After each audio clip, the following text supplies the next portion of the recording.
Children, ఇప్పుడు మీరందరూ ఇక్కడికి ఎందుకు వచ్చారు? ఉగాది పచ్చడి చేస్తారా మీరు? తెలుసా మీకు ఉగాది పచ్చడి ఏంటో? ఉగాది పచ్చడి ఎప్పుడైనా తిన్నారా? ఎప్పుడు? మరి మీరు ఆ రోజు ఇంట్లో చేసుకున్నారు కదా, మరి ఇప్పుడు మనం స్కూల్లో తినలేదు కదా, అందుకని స్కూల్లో చేసుకుంటాం. ఓకే, ఉగాది పచ్చడిలో ఎన్ని రుచులు ఉంటాయి? 6 రుచులు ఉంటాయి, 6 రుచులు ఉంటాయి. అవి ఇప్పుడు ఏంటో మనం చూద్దాం. ఓకేనా? ఫస్ట్ వన్ ఏంటి?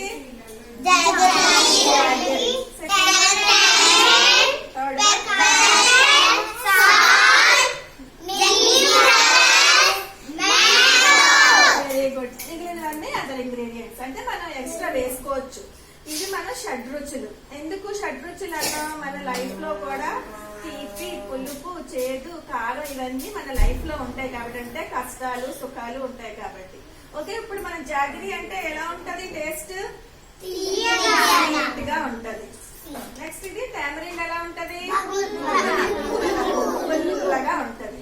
నెక్స్ట్ పెప్పర్ పౌడర్ గా ఉంటది. సాల్ట్ ఉప్పగా ఉంటది. గ్రీన్ ఫ్లవర్స్ చేదుగా ఉంటాయి. నెక్స్ట్ మ్యాంగో ఉంటది. అలా మన లైఫ్ లో కూడా ఇవన్నీ ఉంటాయి కదా, కష్టాలు సుఖాలు ఇంకా మనకి చాలా ఉంటాయి. అందుకని మనం ఈ ఉగాది రోజు మనకి కొత్త సంవత్సరం స్టార్ట్ అవుతుంది. అందుకని మనం ఈ ఉగాది పచ్చడిలో అన్ని రుచులు వేసి తయారు చేసి మనం చేద్దాం. ఓకేనా? ఇప్పుడు ఎలా చేద్దామా అందరం కలిసి? రెడీ?